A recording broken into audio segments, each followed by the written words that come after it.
What if the future of money means less financial privacy for you? That's the crux of George Gammon's analysis on Central Bank Digital Currencies, CBDCs. We've cut through the complexity, delivering his key insights in moments. Buckle in. After that, we'll distill insights from David Hay, Nick Gurley, and more. Remember, this is about understanding how these changes can affect you personally. Welcome back. Today, we're diving into an insightful discussion presented by George Gammon regarding the implications and challenges surrounding central bank digital currencies, or CBDCs. As the host of Rebel Capitalist, George has built a reputation for scrutinizing the impact of these emerging financial technologies. George emphasizes the importance of understanding economic systems and how CBDCs could potentially impact personal freedoms. Let's break down his key insights on the evolving landscape of CBDCs. George highlights that many central banks have attempted to launch CBDCs but have encountered significant failures. These failures indicate both a lack of understanding and a technical inability to implement effective systems. George points out that the drive for CBDCs arises from central authorities who wish to exert more control over monetary systems. This centralization raises valid concerns about loss of individual financial freedom. What concerns does George Gammon raise regarding personal privacy with CBDCs? George emphasizes that CBDCs could allow governments unparalleled insight into individual financial transactions, effectively removing privacy. He suggests that central bankers and elites may not fully grasp the impact of their policies on average people. It's a disconnect that can lead to policies that don't benefit the general populace at all. How does George view the potential for CBDCs to impact economic disparities? He warns that a CBDC could deepen existing economic inequities by favoring certain groups over others, ultimately wielding power over individuals' financial lives. What does George predict about the future of CBDCs despite the recent failures? He believes that central banks are likely to continue pursuing CBDCs, driven by the desire for enhanced control over the economy. What might be the public's response to the push for CBDCs? George suggests there could be a significant backlash from the public, particularly as awareness of privacy concerns grows. George encourages viewers to stay informed about the developments and potential implications of CBDCs on personal freedoms. Understanding these changes is crucial as they could reshape the future of money. He also emphasizes the importance of engaging in discussions about economic control and its consequences. Being part of the conversation can help advocate for personal financial freedoms. Today, we're exploring an insightful analysis by Nick Gurley, founder of Reventure Consulting, on the current trends in Florida's housing market. Nick is well known for his expertise in housing data and market forecasts, providing valuable insights for homebuyers and investors. Nick's analysis sheds light on the volatility of the Florida housing market and what it means for future home prices. Indeed, with his deep understanding of real estate trends, Nick offers a critical perspective on what's happening in Florida. Nick Gurley explains that home prices in Florida are currently about 25% above long-term trends, indicating overvaluation. This overvaluation is reminiscent of previous housing bubbles, particularly the one that preceded the 2008 crash. Nick notes that Florida's housing market performs best when interest rates are low. However, rising rates are creating challenges. This sensitivity to interest rates is a crucial factor for potential homebuyers and investors to consider. What does Nick Gurley say about migration patterns into Florida? Nick highlights a significant slowdown in migration, with net migration levels dropping significantly since the pandemic peak. How does this affect home buying opportunities? According to Nick, an influx in available homes for sale is presenting a favorable environment for prospective buyers. Nick refers to historical data illustrating the cyclical nature of Florida's housing market. He points out that Florida's market has seen extreme fluctuations in values, making timing crucial for buyers. Based on his research, what does Nick predict for home prices in the coming year? Nick predicts a moderate decline in home prices, estimating a drop of 3 to 4% in Florida's market. What does Nick say about the market conditions that could affect negotiations? He emphasizes that the market is shifting towards a buyer's market, which could offer more leverage for buyers. Nick stresses the importance of monitoring inventory levels as they provide insights into market dynamics. This can help buyers make informed decisions and potentially identify better buying opportunities. What final thoughts does Nick have for potential buyers regarding the long-term value of their investments? Nick advises buyers to consider historical trends and local market conditions to gauge the sustainability of home price increases. Today we're examining insights from Chris Vermeulen, founder of The Technical Traders, as he discusses market volatility and trading strategies. Chris's expertise lies in delivering market analysis focused on actionable trades. Chris Vermeulen anticipates significant market volatility as Trump enters office. This could lead to chaotic trading conditions as policies unfold. Chris notes that the S&P 500 has regained most of its January losses. Despite this rebound, uncertainty remains about future movements. What does Chris say about the signals we're getting from the current market?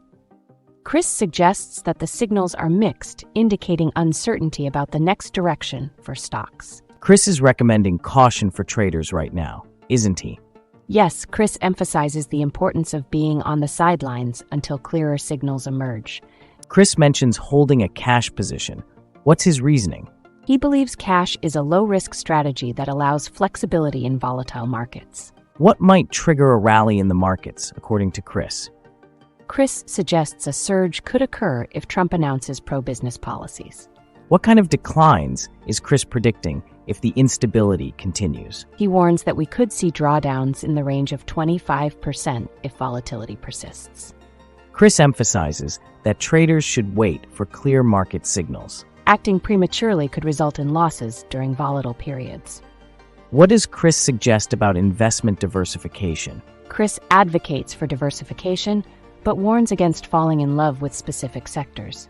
Today, we're delving into insightful economic analyses from Jeff Snyder, the Chief Investment Officer of Alhambra Investments. Jeff specializes in macroeconomic research and sheds light on the implications of current trade policies. He has a deep understanding of how global dynamics impact local economies, especially under current U.S. policies. Exactly. Let's analyze his key points regarding President Trump's economic strategies. Jeff Snyder argues that Trump's proposed tariffs could exacerbate existing economic challenges. He points out that tariffs historically haven't been inflationary, but have instead contributed to a downturn. According to Jeff, a rising dollar reflects worsening global trade conditions rather than inflationary pressures. This indicates that the economy is already struggling, which tariffs may further impede. What does Jeff Snyder say about the long-term impacts of trade restrictions? He notes that these restrictions can create an economic environment that is conducive to stagnation rather than growth. Jeff emphasizes that the response from the market to tariffs isn't aligned with traditional inflation expectations. It means consumer demand decreases, which can counteract anticipated price increases from tariffs. Does Jeff draw comparisons to past economic situations? Absolutely. He references trade dynamics from 2018 to improvements. So he believes we could see a similar scenario play out. Exactly. History suggests we may face ongoing challenges rather than immediate improvements. What predictions does Jeff make about the global economy moving forward?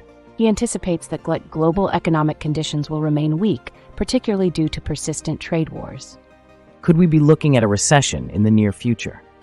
Jeff suggests that if trade policies escalate, it could indeed lead us to a recessionary cycle. Jeff urges that keeping an eye on trade policy changes is essential for financial decision-making. Understanding these policies can provide insights into market trends and consumer behavior. He also emphasizes the importance of adapting strategies based on economic signals. Businesses and investors alike should remain flexible in these unpredictable times. Today, we're discussing insights from David Hay, a seasoned investment strategist and Chief Investment Officer at Evergreen Gokul. David has consistently provided valuable market analyses that reflect his extensive experience in finance. According to David Hay, the current market atmosphere is precarious, with risks resembling those right before the 1929 crash. He emphasizes headwinds that could hinder economic growth and create a volatile environment. David points out that liquidity is a crucial factor that could dictate market movements. He believes understanding liquidity cycles can help investors navigate the unpredictable landscape ahead. What does David say about current consumer sentiment? David notes that consumer confidence has seen a dramatic decline lately, indicating potential economic slowdowns. How do projected interest rate hikes affect the stock market? David explains that increasing rates will elevate borrowing costs, putting pressure on growth-oriented stocks. What advice does David have for investors worried about liquidity?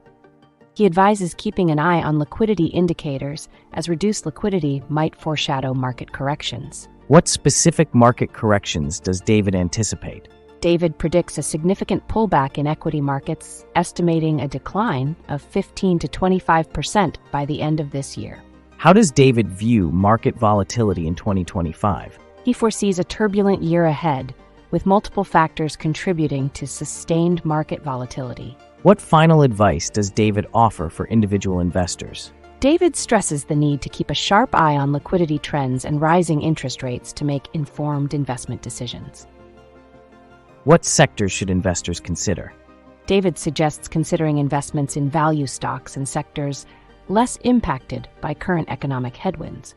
Wow, what an eye-opening discussion with our financial experts. Indeed, David Hay, Jeff Snyder, Chris Vermeulen, Nick Gurley, and George Gammon each offered unique angles on the current economic landscape. What stood out to me was their shared belief in monitoring monetary policy, definitely crucial during these times. Absolutely. But it's interesting that while David feels a recession is right around the corner, Jeff thinks we have more time. And let's not forget Chris's point about needing a balance between growth and risk, a real call to action for investors. Exactly. Plus, Nick highlighted significant hurdles for small businesses, which adds another layer to consider. If you enjoyed these insights, make sure to like and subscribe to our channel. Your support means we can continue bringing you in-depth analysis and expert opinions. And don't miss our next video, where we'll dissect more financial trends with fresh perspectives.